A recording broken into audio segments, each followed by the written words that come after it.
जय हिंद. नमस्कार. मी विरारचा मुलांचा डॉक्टर हेमंत जोशी. गर्भाशयाचा कर्करोग टाळणारी लस सरकार मोफत देत आहे. आपल्या मुलींना आजच देऊन घ्या. त्यासाठी ही सर्व माहिती जाणा आणि सर्वांना द्या.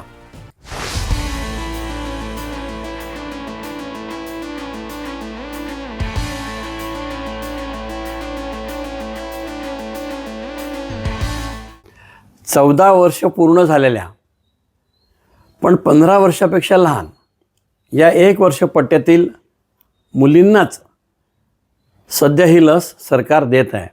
अशा 1.25 कोटी मुली आहेत आणि एक लसचा एक डोस काही हजारो रुपयाचा आहे. आजार टाळणाऱ्या औषधाला लस म्हणतात.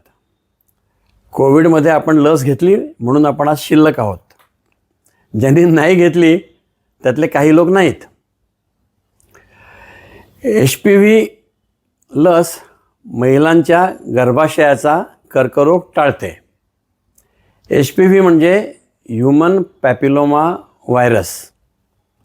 व्हायरस म्हणजे विषाणू. तरुणाईत या विषाणूंचा आजार होतो. मग यापैकी काहींना पुढे गर्भाशयाचा कर्करोग होतो. ही लस घेऊन हा आजार टाळला तर पुढचा कर्करोग टळतो. भारतात दरवर्षी 1.25 लाख तायांना गर्भाशयाचा कर्करोग होतो.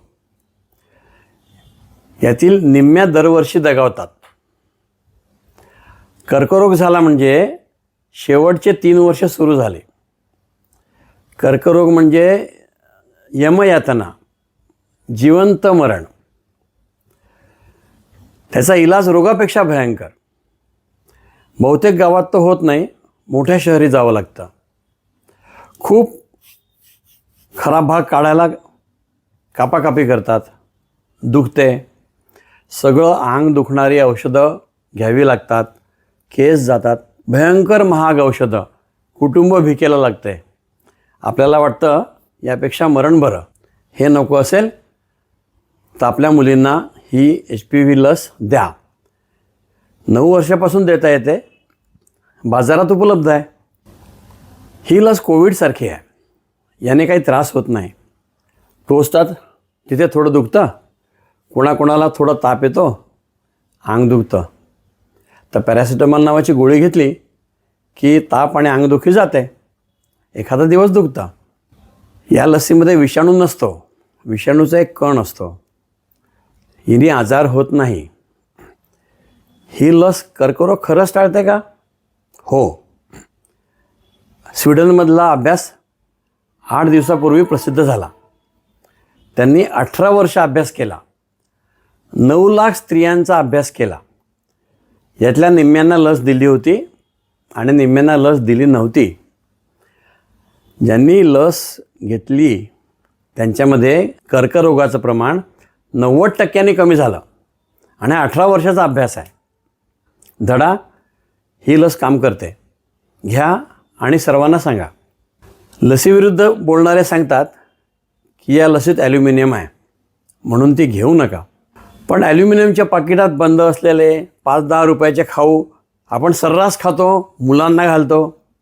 ॲल्युमिनियमच्या कुकरमध्ये स्वयंपाक करतो. ॲल्युमिनियमची भांडीच घरी आपण वापरतो, सर्व हॉटेल वापरतात.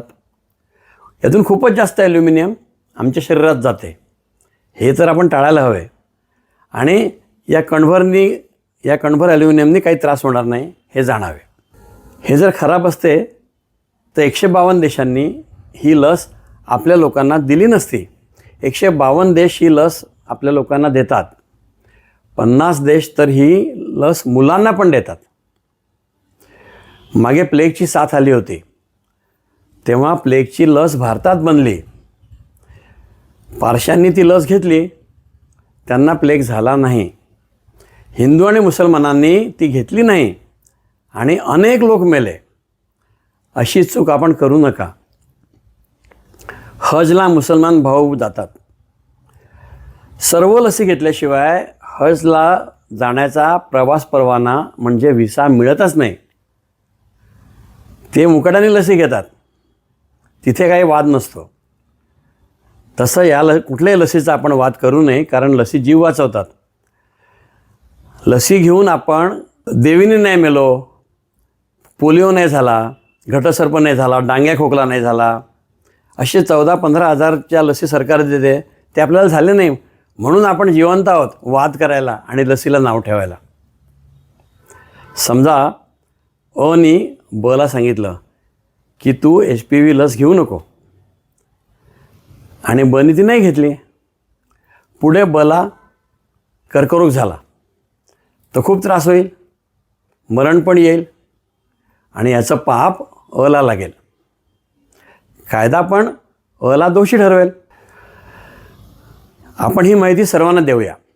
आपलं गाव आणि देश गर्भाशय कर्करोग मुक्त करूया, आणि मिळणाऱ्या सर्व लसी घेऊन सर्वच आजारांपासून स्वतःला मुक्त करूया आणि सगळ्यांना चांगलं करूया.